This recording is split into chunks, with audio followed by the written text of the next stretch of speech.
Good morning students, कैसे हैं आप सभी? अच्छे होंगे ना। और पेपर की तैयारियां कैसी चल रही है? क्योंकि फैब के अंदर आपके पेपर होने हैं सभी के, इसलिए अगर तैयारियां शुरू नहीं की है तो जल्द से जल्द अपनी तैयारियां अच्छे से शुरू कर दो सभी, ठीक है। और फर्स्ट असेसमेंट में आपकी फर्स्ट एंड सेकंड यूनिट आनी है। दोबारा बता देती हूँ, पहले भी बताई थी ये चीज कि जो फर्स्ट असेसमेंट होंगे अब आपके फैब के अंदर, उसके अंदर आपकी unit first and unit second आएंगी, ठीक है। इसलिए सबसे पहले इन दोनों यूनिट को अच्छे से प्रिपेयर कीजिए। इस जो सेकंड यूनिट हम कर रहे थे उसका एक टॉपिक और रहता है हमारा इम्पोर्टेंट टॉपिक है, वहां से बड़े नंबर का क्वेश्चन भी आता है, ठीक है। तो इस टॉपिक को हमें बहुत अच्छे से करना है, ठीक है। चलिए शुरू करते हैं हम अपना नेक्स्ट टॉपिक। सबसे पहले हम करेंगे कि सेंट्रीपिटल फोर्स क्या होता है, सेंट्रीफ्यूगल फोर्स क्या होता है, उसके बाद करेंगे कि बैंकिंग ऑफ रोड के बारे में, ठीक है। Most important topic of the unit. देखिए सबसे पहले कि सेंट्रीपिटल फोर्स, ये तो आपको पता ही होगा, वैसे तो छोटी क्लासेस में आ जाता है सेंट्रीपिटल क्या होता है, सेंट्रीफ्यूगल क्या होता है, ये सारी चीजें। सेंट्रीपिटल फोर्स कौन सा फोर्स होगा? सबसे पहले डेफिनेशन देखिए इसकी कि centripetal force the force acting along the radius towards the centre of circle to keep a body moving with uniform speed. क्या कहता है कि ये फोर्स होगा जो एक्ट करता है किसके अलोंग? रेडियस के अलोंग, और कहां पर? टुवर्ड्स द सेंटर, सेंटर की तरफ, ठीक है। जैसे कोई भी बॉडी है हमारी, इस सर्कल के अंदर मूव कर रही है, ठीक है, तो क्या होगा कि ये फोर्स है वो एक्ट करता है कहां पर? इनवर्ड्स, मतलब टुवर्ड्स द सेंटर। अब मान लीजिए सर्कल में मूव कर रही है बॉडी, रेडियस कौन सी हुई? ये वाली हमारी, ये ले लो, ये क्या है हमारी? रेडियस, ठीक है। अब क्या कहता है कि ये जो फोर्स होगा हमारा कहाँ एक्ट करेगा? Along the radius and towards the centre, centre की तरफ जो फोर्स लगेगा वो कौन सा फोर्स होगा हमारा? Centripetal force. समझ में आया? ठीक है कि सर्कल के अंदर किसी भी बॉडी को मूव करने के लिए सबसे पहले एक नेसेसरी फोर्स होगा, it is a necessary force for moving in circular motion, ठीक है। इस सर्कुलर मोशन के अंदर मूव करने के लिए ये फोर्सेस जरूरी है हमारे, और ये फोर्स है कहाँ लगेगा? इनवर्ड डायरेक्शन, की कोई भी सेंटर की तरफ जो फोर्स लगेगा उसे हम कौन सा फोर्स बोलेंगे? हमारा सेंट्रीपिटल फोर्स। इसका फॉर्मूला अगर आपसे पूछा जाए तो FC मान लो, वो क्या होगा? mv² divide by r। ये होता है हमारा क्या? सेंट्रीपिटल फोर्स का फॉर्मूला। m हो गया मास, जो भी बॉडी होगी, v जिस वेलोसिटी से वो मूव कर रहा है, r इसकी रेडियस, ठीक है। ये फॉर्मूला ध्यान रखना है, पेपर में पूछा जाता है कई बार। समझ में आया है कि जो सेंटर की तरफ जो फोर्स लगेगा वो कौन सा फोर्स होगा? हमारा सेंट्रीपिटल फोर्स। नेक्स्ट हम बात करें अगर सेंट्रीफ्यूगल फोर्स की, the force acting along the radius in the outward direction is called centrifugal force. अब ये तो हमने कहा कि जो सेंटर की तरफ जो फोर्स लग रहा है, अंदर की तरफ जो फोर्स लगेगा। अब देखो एक फोर्स कहाँ लगेगा हमारा? बाहर की तरफ भी लगेगा ना, तभी वो बॉडी हमारी सर्कल के अंदर मूव कर पाएगी, ठीक है। तो जो फोर्स आउटवर्ड डायरेक्शन में लगेगा उसे हम कौन सा फोर्स कहेंगे? सेंट्रीफ्यूगल फोर्स, ठीक है। ये हमेशा जो फोर्स होता है वो इक्वल होगा और अपोजिट होगा किसके? सेंट्रीपिटल फोर्स के, कि जितना सेंट्रीपिटल फोर्स होगा उतना ही सेंट्रीफ्यूगल फोर्स होगा। ये दोनों फोर्स नेसेसरी है किसी भी ऑब्जेक्ट को सर्कुलर पाथ के अंदर मूव करवाने के लिए, ठीक है। और बस ये ध्यान रखना आप कि सेंट्रीपिटल है वो अंदर की तरफ लगेगा, सेंटर की तरफ, और जो सेंट्रीफ्यूगल फोर्स है वो हमेशा बाहर की तरफ लगेगा, ठीक है। इक्वल एंड अपोजिट फोर्स होंगे तभी वो दोनों, वो तुम्हारी बॉडी है वो सर्कल पाथ के अंदर मूव कर पाएगी। अगर ये दोनों इक्विवेलेंट नहीं होंगे तो क्या होगा कि वो जैसे इस तरह से हम घुमा रहे हैं किसी भी पाथ को, या वो मूव कर रहा है, तो वो क्या होगा कि अपनी जो सर्कुलर पाथ की जो डायरेक्शन है उसे छोड़ देगा, वो इधर उधर घूमना शुरू हो जाएगा, ठीक है। अब क्योंकि इक्वल और अपोजिट है तो इसका फॉर्मूला भी सेम ही होगा, mv² बाय r। ठीक है, बस डायरेक्शन दोनों की क्या रहेगी, अपोजिट रहेगी। जैसे ये पॉजिटिव अगर चल रहा है तो इसकी डायरेक्शन में भी कई बार ना माइनस लिखा हुआ आता है। वो किस वजह से आता है यहाँ पर कि जो सेंट्रीफ्यूगल फोर्स है वो क्या है, वैल्यू दोनों की सेम है बट क्या है, डायरेक्शन उसकी अपोजिट है।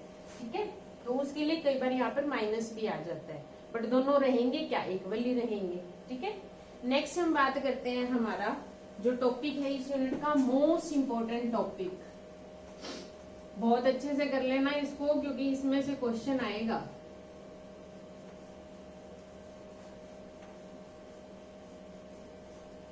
और पेपर की तैयारियां शुरू कर दो अभी बच्चों।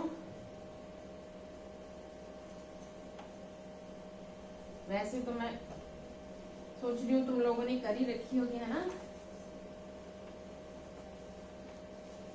देखिए नेक्स्ट टॉपिक आता है banking of road.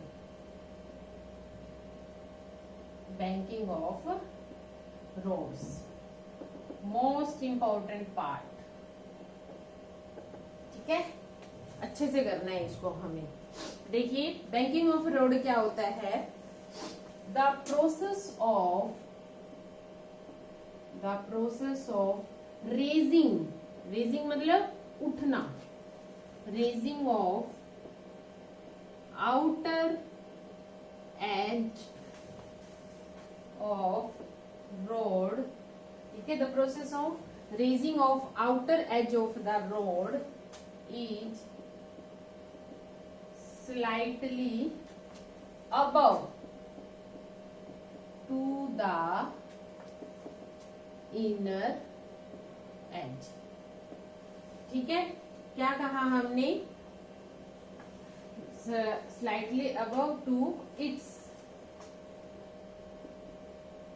inner edge। ठीक है, देखिए क्या है, द प्रोसेस ऑफ रेजिंग मतलब उठना, the outer edge of the road is slightly above to its inner edge. ठीक है, अब देखा होगा कई बार कि जब सीधा सीधा रोड चल रहा है हमारा, अब जब मोड़ आता है, ठीक है, तो मोड़ के अंदर हम क्या देखते हैं कि जो बाहर की साइड का जो हमारा एज है रोड का वो थोड़ा सा उठा हुआ होता है।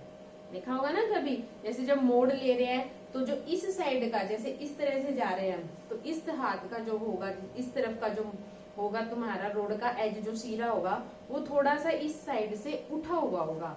इसी प्रोसेस को हम क्या कह देते हैं, बैंकिंग ऑफ रोड। जैसे ये है तुम्हारा, ये देखो मान लो ये रोड है, कोई भी मोड़ की बात करें अगर हम, जैसे सीधा सीधा चल रहा है फिर मोड़ आया, तो ये वाला जो एंड होता है वो हमेशा क्या होता है, थोड़ा सा उठा हुआ होता है, मतलब इस तरीके से होगा वो। ठीक है, अब ये जो प्लेन सरफेस है और ये जो उठी हुई सरफेस है, ठीक है, यहाँ पर कुछ ना कुछ एंगल होगा।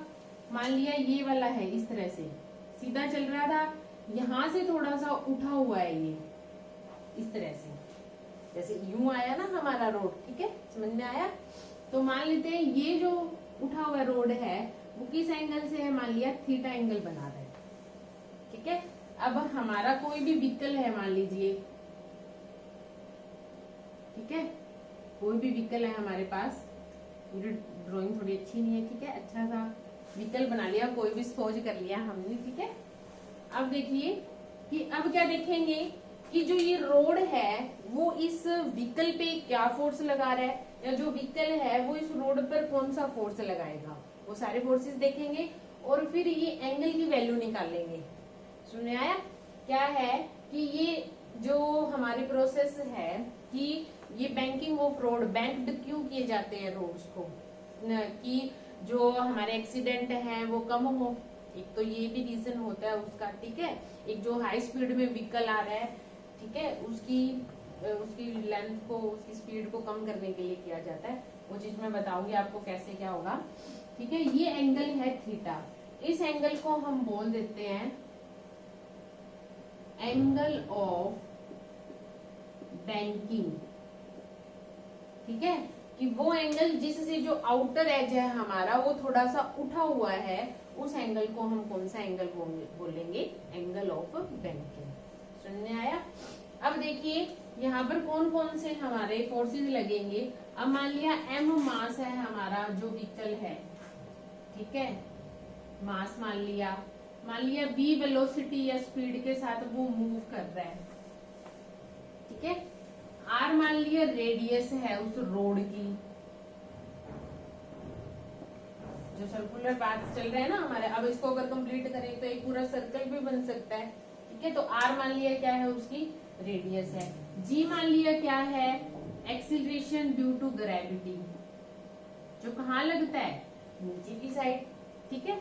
अब देखो अगर m इसका मास है व्हीकल का, g acceleration due to gravity है, तो वेट क्या निकल जाएगा, m इंटू में g। वो कहाँ लगेगा, डाउनवर्ड डायरेक्शन में, m इंटू में g। जो फोर्सेस है वो बता रही हूं मैं। अब ये क्या है, हमारी रोड है। अब इस रोड के परपेंडिकुलर डायरेक्शन में, ये देखिए ये रोड है ना, इसके परपेंडिकुलर, इस रोड के परपेंडिकुलर डायरेक्शन में एक फोर्स लग रहा है, कौन सा, आर, रिएक्शन बोल दो इसको, ठीक है। अब देखिए एक चीज बताई थी मैंने, रिजोल्यूशन ऑफ फोर्स आप लोगों को। रिजोल्यूशन ऑफ फोर्स में हमने क्या किया था कि जो फोर्स था हमने उसको दो कंपोनेंट्स के अंदर डिवाइड किया था, जाने ना, F cos theta and F sine theta. मैंने कहा था कि ये आगे भी यूज होगी हमारे टर्म, ठीक है। अब मान लिया इसके जो हमारा वेट जो है इसके अपोजिट डायरेक्शन में, आर को अगर हम डिसोल्व करें दो कंपोनेंट में, एक तो ये हो गया, मान लीजिए ये एंगल कितना है हमारा, थीटा, और इसके अपोजिट एक यहाँ इस डायरेक्शन में फोर्स लगेगा, एक ये फोर्स है। अब इस तरह से आ गया ना, देखो यहाँ पर दिखा देती हूँ थोड़ा सा, इस तरह से हो गया अभी हमारा, ये आर हो गया, मान लो ये एंगल थीटा है, तो इसकी वैल्यू बता सकते हो ना तुम कितनी होगी, ये क्या हो जाएगा, आर कोस थीटा, और ये हो जाएगा आर साइन थीटा, ठीक है। ये हो गया आर कोस थीटा और ये हो गया आर साइन थीटा, ठीक है। इन दो कंपोनेंट में रिजोल्व कर दिया इसको। अब एक चीज देखिए, यहाँ पर अलग अलग फोर्सेस हो गए हमारे पर, अब इक्वल एंड अपोजिट फोर्स होंगे तभी ये व्हीकल है हमारा वो काम कर पाएगा, अदरवाइज वो काम नहीं करेगा, ठीक है। अब देखो इक्विलिब्रियम पोजीशन के लिए क्या होना चाहिए, हमारे जो फोर्सेस हैं वो हमारे फोर्सेस हैं वो क्या होंगे, अगर इस व्हीकल को हमें मूव कराना है इस सर्कुलर ट्रैक के ऊपर, तो क्या होना चाहिए, ये फोर्सेस है एक दूसरे के इक्विवेलेंट होने चाहिए, है ना।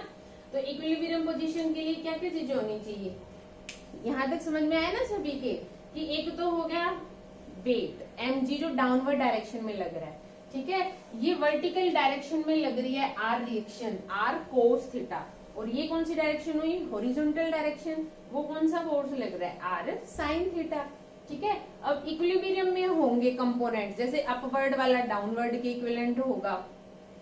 अब ये जो फोर्स लग रहा है, देखो अगर इसको मैं सर्कल को पूरा कर दूं तो किस डायरेक्शन में लग रहा है, जैसे ये सर्कल है ये इस डायरेक्शन में लग रहा है, मतलब इनवर्ड डायरेक्शन में लग रहा है। कौन सा फोर्स हुआ इनवर्ड डायरेक्शन में, सेंट्रीपिटल फोर्स, ठीक है। अब देखिए फॉर इक्विलिब्रियम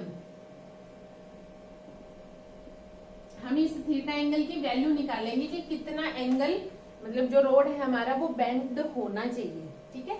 तो इक्विलिब्रियम पोजीशन के लिए क्या क्या होनी चाहिए, देखो एक तो आर कोस थीटा है वो इक्विवेलेंट होगा किसके, mg के, मतलब जो अपवर्ड लग रहा है फोर्स और जो डाउनवर्ड लग रहा है वो दोनों क्या होने चाहिए, इक्विवेलेंट होने चाहिए। एक तो इक्वेशन ये बन गई हमारे पास।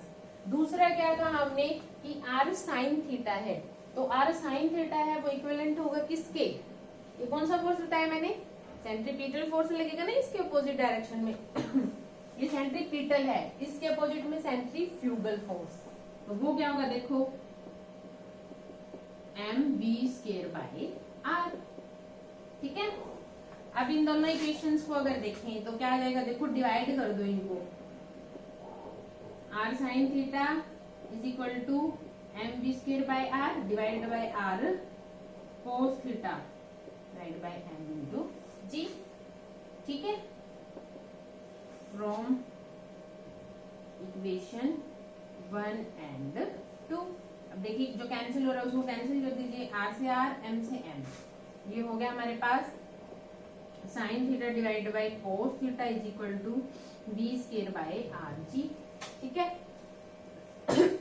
अब साइन बटे कोस क्या होता है अभी, tangent theta is equal to v²/rg,